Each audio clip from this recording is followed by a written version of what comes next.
চতুর্থ শ্রেণীর আরো একটি ক্লাস নিয়ে হাজির হয়েছি। আজ আমরা পৃষ্ঠা নং 3 এর যে পৃষ্ঠা নং 3 এর একে যে কয়টা অঙ্ক আছে এই কয়টা অঙ্ক আমরা বুঝে নেব। আমাদের এই একে কি রয়েছে আমরা যদি একটু লক্ষ্য করি তাহলে বুঝতে পারবো একে আমাদের কি রয়েছে। আমাদের এই এক অঙ্কটি আমাদের করতে হবে, যে অঙ্কটি করলে আমরা বুঝতে পারবো কিভাবে বড় সংখ্যা পড়তে হয়। এই যে একে আমাদের এই যে অঙ্কগুলো রয়েছে এগুলো আমাদের পড়তে হবে। তাহলে আমরা শুরু করছি। আমাদের এখানে কি লেখা আছে, নিচের সংখ্যাগুলো উচ্চ স্বরে পড়ো, কথায় লেখো এবং উপরে দেখানো নিয়ম অনুযায়ী স্থানীয় মান নির্ণয় করো। পূর্ববর্তী একটি কিভাবে মান নির্ণয় করতে হয় আমরা আগেই শিখেছি। এখন আমরা ঠিক সেইটা অনুসরণ করে এই যে এই বিষয়টি অনুসরণ করে এই সংখ্যাগুলোকে লিখব। আমাদেরকে বলছে প্রথমে উচ্চ স্বরে পড়ো, তারপরে কথায় লেখো, তারপরে উপরের দেখানো নিয়ম অনুযায়ী স্থানীয় মান নির্ণয় করো। এই তিনটা কাজ আমরা করব। তাহলে আমাদের এই অঙ্কগুলো আমরা করতে চেষ্টা করি। দেখো এখানে আমাদের যে অঙ্কটা রয়েছে সেটা হলো 2 3 5 1 7 এই সংখ্যাটি লেখা আছে। তাহলে আমরা এটা প্রথম কাজটা করব কি, উচ্চ স্বরে পড়ব। পড়ার জন্য আমাদের কিছু নিয়ম মানতে হবে, অর্থাৎ কতটুকু একবারে পড়তে হবে সেটা আমাদের জানতে হবে। যেমন এই 7 এবং 1, 7 আছে এককের ঘরে। আমরা এককের ঘরে যদি কোনো সংখ্যা থাকে সেটাকে 7 9 2 3 বলতে পারি, কিন্তু যখন দুইটা অঙ্ক থাকবে কোনো সংখ্যায় তখন আমরা এটাকে পড়ব 17। তাহলে একক এবং দশক একসাথে পড়তে হয়। যদি আমাদের শতকও থাকে তাহলে শতক একক দশক একসাথে পড়তে হয়। তাহলে এই একক আর দশক আলাদাই পড়তে হবে। শতকের সাথে তিনটা থাকলে তিনটা একসাথে পড়া যাবে।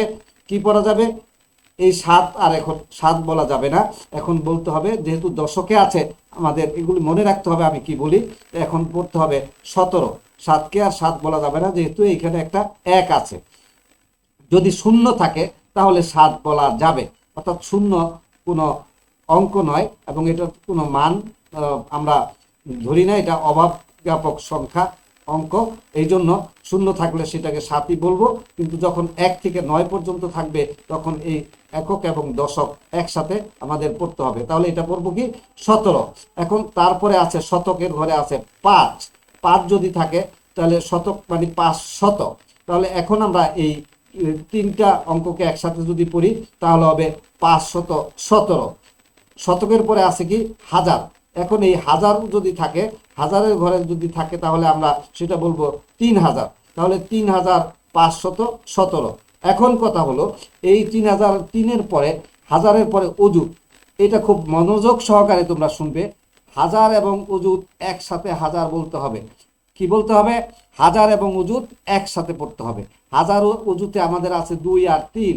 2 আর 3, আমরা 3কে 3000 বলেছিলাম, এখন আর এটাকে 3000 বলা যাবে না, এটাকে বলতে হবে 2 আর 3 একসাথে মিলিয়ে যত হাজার হয় সেটা। তাহলে অযুত এবং হাজার দুইটা আমরা একসাথে পড়ব। তাহলে এটা কত হলো 23000। 23000 কি হলো 23000। এখন এটা আমরা পড়ে ফেললাম 23517। এখন এটা পড়ার পর আমাদের কাজটা হলো কথায় লেখো। কি বললো, কথায় লেখো। এখন কথায় লিখবো কিভাবে, বানান করে। আমরা যে বাংলা লিখি না সেই অক্ষরগুলি দিয়ে লিখবো। 23517। তয়কার রশি তারিখ বর্ষ 23, হয়কার হা বরিগ জয় আকার বসিনের হাজার, পরায় চন্দ্রবিন্দু আকার চ 500। তারিখ বর্ষ 500 তয়কারতে বসিনের। এই আমাদের হয়ে গেল লেখা, কথায় লেখা। এখন এটাকে আমাদের বলছে স্থানীয় মান নির্ণয় করো। স্থানীয় মান আমরা কিভাবে নির্ণয় করব, আমরা উপরে যে বইয়ের মধ্যে যেটা করেছিলাম সেইভাবে আমাদের নির্ণয় করতে হবে। তো আমরা এখন এটা করার চেষ্টা করি। এই দেখো স্থানীয় মানটা এখানে করা রয়েছে। আমরা এই প্রথমটাকে স্থানীয় মান লিখছি, 23517। 23517 23517 আমরা প্রথমে লিখে নেব। লেখার পর এই 7 এদিকে দাগ দেব, দাগ দিয়ে এখানে লিখবো 7 একক। একক দশক শতক হাজার অযুত।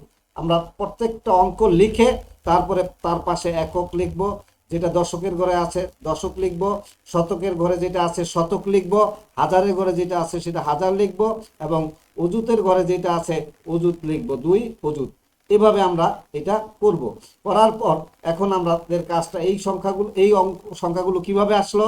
7 এককের ঘরে যেই সংখ্যাটা থাকবে তোমরা এককে যা থাকবে, শূন্য থাকলে শূন্য, 1 থাকলে 1, 2 থাকলে 2, 3 থাকলে 3, 9 থাকলে 9, আমরা এখানে লিখব যেই অঙ্কটা থাকবে ওইটাই 7 একক, অর্থাৎ 7 একে 7, 1 দিয়ে গুণ করব। এবার দশক শতকে কিভাবে লিখব। দশকে যখনই আসব আমরা যত ডান থেকে বাম দিকে যাব একটা করে শূন্য দেব। তাহলে দেখো এই দশকে দিছি একের পরে একটা শূন্য, তারপরে 5, 5 হইল 1, 2, 3 তৃতীয় ঘরে, এই জন্য 5 লেখার পর 2টা শূন্য, অর্থাৎ যেই ঘরে থাকবে সেই ঘরের পরে যতটা অঙ্ক থাকবে ততটা শূন্য। তারপরে 3000-এর জায়গায় আমরা কি করেছি 3 লিখেছি। 3 লেখার পর কয়টা ঘর 1, 2, 3, অর্থাৎ 5, 1, 7, এর জন্য 3টা শূন্য।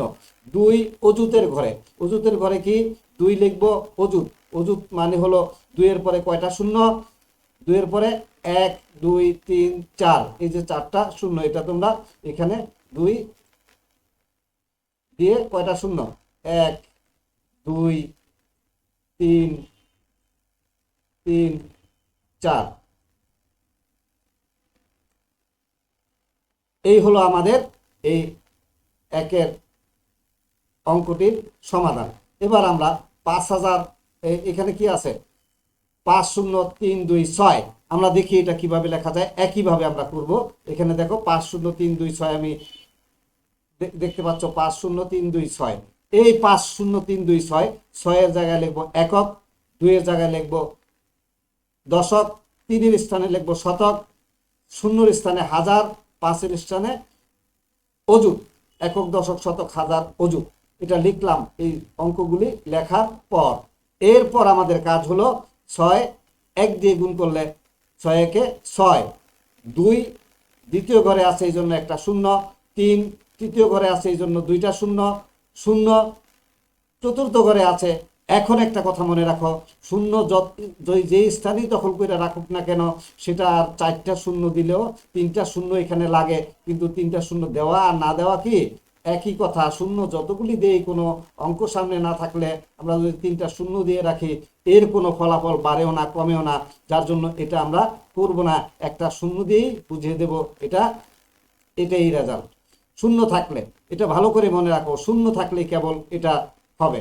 এবার 5 অযুত, অযুতের ঘরে আমরা 5 লেখার পর এখানে কয়টা ঘর আছে এখান থেকে গণনা করো, 1, 2, 3, 4, এই যে দেখো এখানে 5 লেখার পর 1, 2, 3, 4, 1, 2, 3, 4, 5, তাহলে আমাদের 5টা শূন্য দেব আমরা। এখানে একটা শূন্য, 2টা শূন্য, 3টা শূন্য, এখানে 4টা শূন্য, এখানে একটা শূন্য বেশি হয়ে গেছে এই জন্য এটা বাদ। আশা করি তোমরা ব্যাপারটা বুঝতে পেরেছ। আমাদের এখানে 50,000 হবে, এখানে একটা শূন্য তোমরা বাদ দিবে।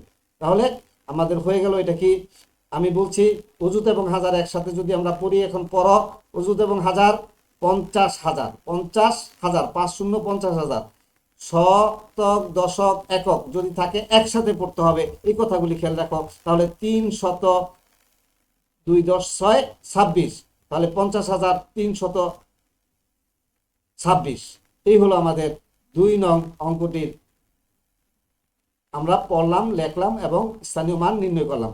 এবার তারপরে আছে 93005, এই অঙ্কটি আমরা যদি লিখি তাহলে এটাও হবে 5 হবে একক, এই শূন্য হবে দশক, তারপরে শূন্য শতক, তারপরে শূন্য 3, 3 হবে হাজার, 9 হবে অযুত।